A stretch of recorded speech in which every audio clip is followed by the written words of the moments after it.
Bismillahirrahmanirrahim. Assalamualaikum warahmatullahi wabarakatuh. Alhamdulillahirrabbilalamin.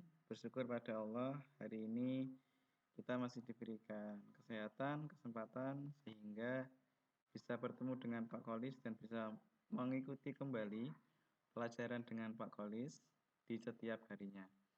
Salawat serta salam kita haturkan kepada junjungan kita Nabi besar Nabi Muhammad Sallallahu Alaihi Wasallam.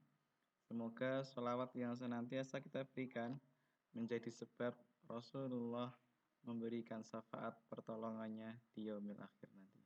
Amin ya rabbal alamin. Hari ini kita akan belajar tema 2, subtema 2. Subtema 2 bertema manfaat energi. Muatan Bahasa Indonesia dan PPKN.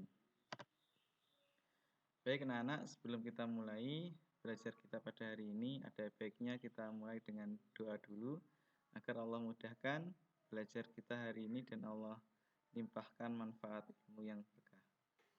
Istidadan du'aan asyhadu an la ilaha illallah wa asyhadu anna Muhammadar Rasulullah.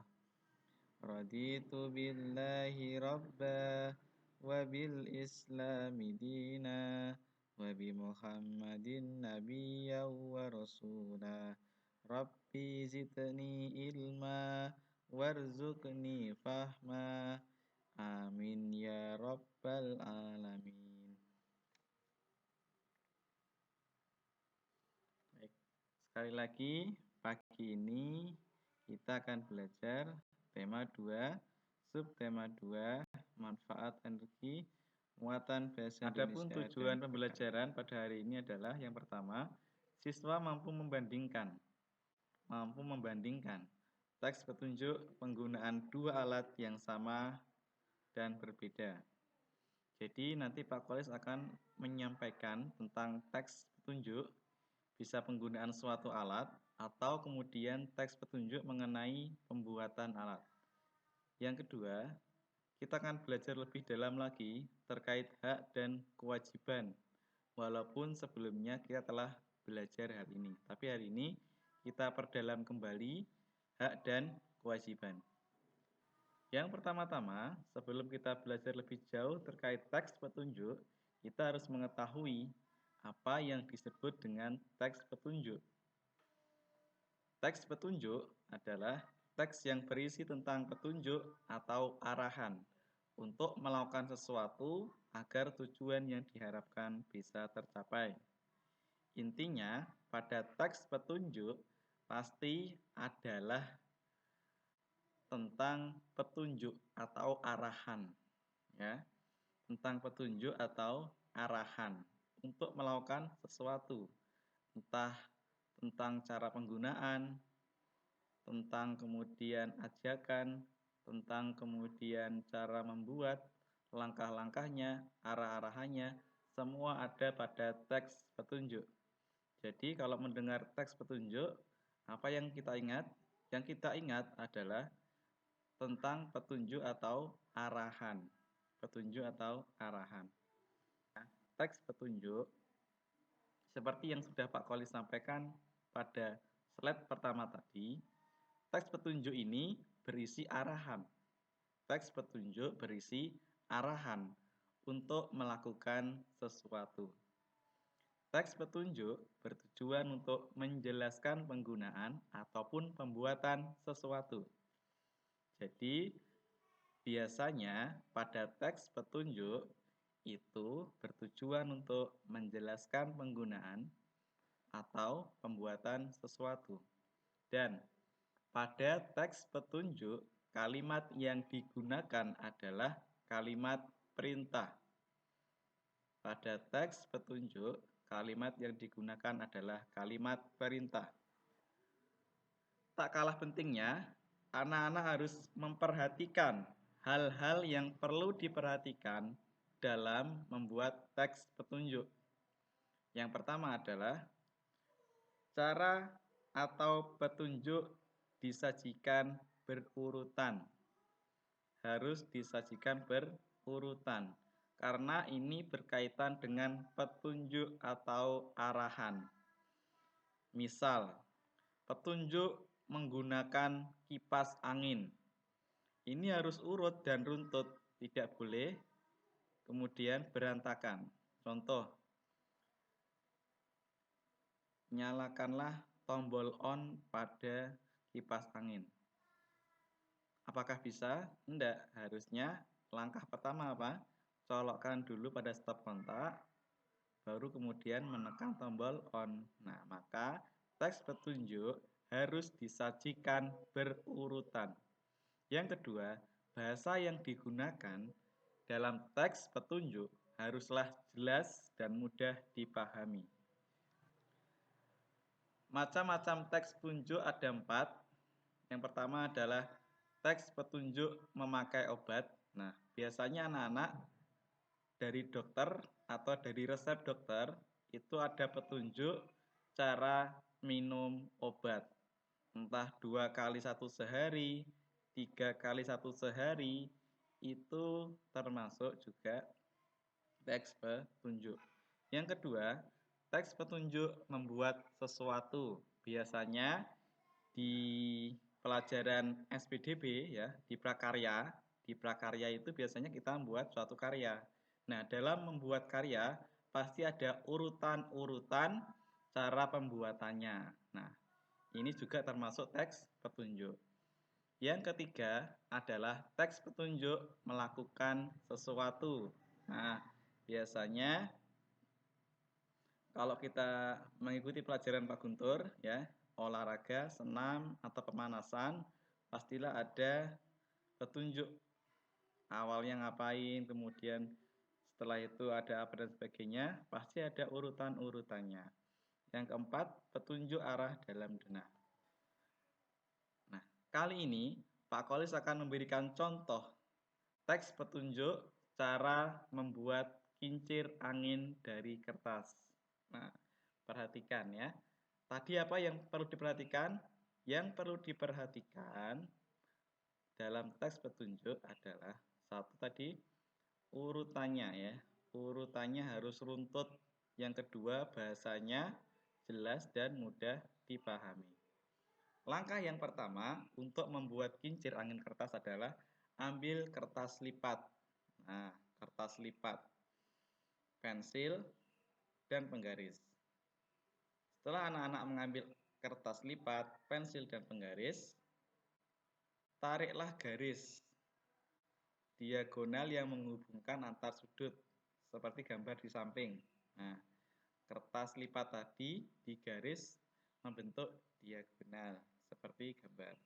Setelah diberikan garis diagonal, langkah yang ketiga adalah tarik setiap ujung kertas ke tengah titik diagonal. Jadi pada kertas lipat ini ada titik diagonalnya. Nah, setiap ujung itu digunting. Setelah digunting, ditempel ke tengah titik diagonal hingga membentuk seperti baling-baling. Langkah berikutnya, setelah membentuk baling-baling kertas lipat tadi, tusukkan atau berikan jarum pin. Ya, tusukkan jarum pin di atas kertas, di tengah kertas. Di tengah kertas, di titik diagonal yang tadi kita lipat. Nah, yang terakhir adalah setelah ditusukkan jarum pinnya, kemudian berikan kayu untuk pegangan kita. Nah, berikut adalah teks petunjuk cara membuat kincir angin kertas. Jadi ingat, dalam membuat teks petunjuk haruslah runtut dengan urutan yang benar, bahasanya mudah dan jelas. Teks petunjuk yang berikutnya, Pak Kolis ingin menyampaikan teks petunjuk menggunakan listrik dengan aman. Nah, ini penting. Kenapa harus listrik? Karena ini nyambung dengan tema kita. Tema 2, selalu berhemat energi. Teks petunjuknya adalah yang pertama, ingat kembali. Teks petunjuk berisi arahan untuk melakukan sesuatu. Dan ciri teks petunjuk yaitu ditulisnya berurutan, menggunakan kalimat perintah, bahasa yang mudah dan jelas. Yang ketiga, kita dapat menulis kalimat petunjuk apapun, misalnya tentang penggunaan listrik. Jadi Pak Kolis ingatkan kembali, dan perlu diingat kembali, teks petunjuk itu anak-anak berisi arahan untuk melakukan sesuatu. Dan teks petunjuk ditulis berurutan, ada urutannya, tidak boleh tidak urut. Nah, dan menggunakan kalimat perintah. Nah, bacalah teks petunjuk yang Pak Kolis berikan tentang penggunaan listrik. Judul teksnya adalah petunjuk menggunakan listrik yang aman. Langkah-langkahnya, nah ingat tadi ya, harus berurutan. Langkah yang pertama, menyalakan atau mematikan peralatan listrik dalam kondisi tangan kering. Ya, tangannya harus kering. Karena kalau tangannya basah, takutnya nanti ada konslet listrik ya, atau ada hubungan arus listrik sehingga kita membahayakan diri kita. Yang kedua, tidak mencolokkan banyak steker dalam satu stop kontak. Nah, biasanya stop kontaknya hanya isinya 3, dicoloki lebih dari 3. Untuk ngecas, untuk kipas, untuk TV dan sebagainya. Ini tidak boleh. Tidak boleh mencolokkan banyak steker dalam satu stop kontak. Yang ketiga, memadamkan peralatan listrik setelah digunakan. Nah, jangan lupa apabila telah menggunakan alat listrik yang kita gunakan TV, kipas angin, dan lain sebagainya, apabila sudah selesai, dimatikan. Yang keempat, tidak meninggalkan peralatan listrik dalam keadaan menyala. Nah, yang berikutnya, teks petunjuk juga dapat disajikan dalam bentuk poster. Nah, secara nggak sadar kalau kita kadang melihat poster, di poster itu ada suatu kampanye, suatu arahan. Nah, itu juga termasuk dari isi teks petunjuk. Poster adalah karya seni berisi gambar, kalimat ajakan di atas kertas berukuran besar yang digantung ataupun ditempel. Poster menggunakan kata-kata singkat, padat, jelas, dan menarik. Adapun langkah-langkah membuat poster yang menarik. Yang pertama adalah poster sebaiknya berwarna cerah. Nah, warnanya cerah, menarik. Yang kedua, gambar atau tulisan dibuat sesuai tema dan ukuran. Ya. Ukurannya berapa, ukuran tulisannya berapa, temanya apa, disesuaikan. Yang ketiga, tulisan dibuat dengan kalimat yang efektif, singkat, dan jelas. Berikut contoh poster. Nah, ini Pak Kolis berikan contoh poster tentang cara menghemat energi. Poster tentang menghemat energi. Di poster yang Pak Kolis berikan, ada gambar lampu ya, kemudian di bawahnya ada gambar tumbuh-tumbuhan. Nah, isinya, ayo hemat energi dengan matikan lampu dan peralatan listrik saat digunakan. Poster dapat disampaikan kepada orang-orang sekitar atau biasa disebut kampanye. Mengkampanyekan hemat energi. Karena tema kedua adalah tentang hemat energi, maka pada pertemuan hari ini kita akan bersama-sama anak-anak mengkampanyekan tentang hemat energi. Berikut contoh kampanye poster. Pak Kolis amati ada 2 isi. Isi yang pertama adalah poster di samping atau gambar poster di samping berisi tentang salah satu bentuk penghematan energi. Dengan apa? Dengan menggunakan listrik seperlunya. Maksudnya, Ketika kita perlu maka nyalakan, dan ketika tidak perlu maka matikan. Itu yang dinamakan menggunakan listrik seperlunya. Yang kedua, isi dari poster tersebut adalah poster juga menggambarkan kepada kita bahwa pentingnya hemat listrik demi terciptanya kelestarian alam. Digambarkan dengan tanaman tadi ya, tanaman, rerumputan di bagian bawah poster. Jadi poster ini mengajak kita untuk hemat energi. Nah, tentu dalam hemat energi ini kita harus juga mengetahui mengenai hak dan kewajiban. Hak dan kewajiban haruslah dilaksanakan seimbang ya. Maka sekali lagi, pelaksanaan hak dan kewajiban haruslah seimbang. Contoh, kita berhak menggunakan listrik. Jadi setiap orang, insan berhak menggunakan listrik, berhak mendapatkan manfaat listrik. Namun juga wajib ya. Namun juga punya kewajiban untuk membayar tagihan listrik.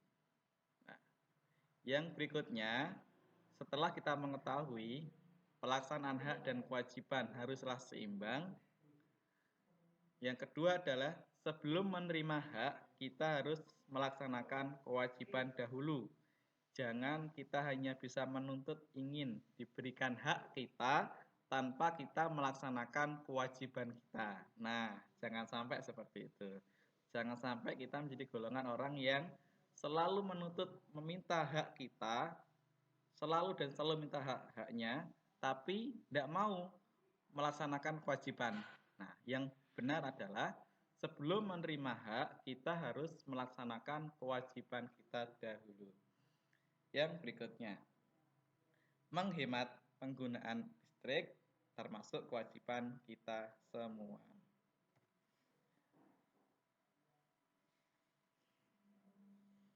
Seperti yang Pak Kolis tadi berikan ya, poster ajakan atau arahan untuk menghemat listrik. Kita berhak memanfaatkan energi dan wajib menghemat penggunaannya. Ingat, kita berhak memanfaatkan. Kita berhak mendapatkan manfaat dari energi, tetapi kita juga punya kewajiban untuk menghemat penggunaannya. Kemudian ada cara untuk kemudian mengajak orang-orang di sekitar kita, keluarga kita, teman kita untuk menghemat energi melalui poster. Poster dapat digunakan untuk mengajak masyarakat melaksanakan hak dan kewajiban secara seimbang.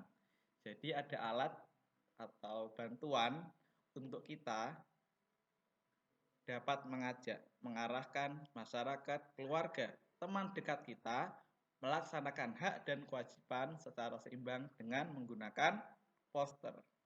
Hak dan kewajiban kerjasama dalam pelaksanaan hak dan kewajiban. Setiap manusia memiliki hak. Nah, ingat, setiap manusia memiliki hak dan kewajiban terhadap penggunaan sumber energi. Contoh, hak menggunakan, memanfaatkan sumber energi sesuai kebutuhan, tidak boleh berlebihan. Nah, intinya tidak boleh berlebihan. Boleh kita manfaatkan, boleh kita menggunakan, tapi tidak boleh berlebihan. Gunakanlah sesuai kebutuhan kita. Yang kedua, kewajiban. Kewajiban pastilah ya, kewajiban kita adalah menghemat energi. Nah, tugas akhir dari Pak Kolis adalah, ayo anak-anak, buatlah poster bertema energi. Kemudian sampaikan, kampanyekan poster karya kalian kepada keluargamu. Kemudian foto hasil karya anak-anak dan dikirim ke Pak Kolis. Terima kasih. Assalamualaikum warahmatullahi wabarakatuh.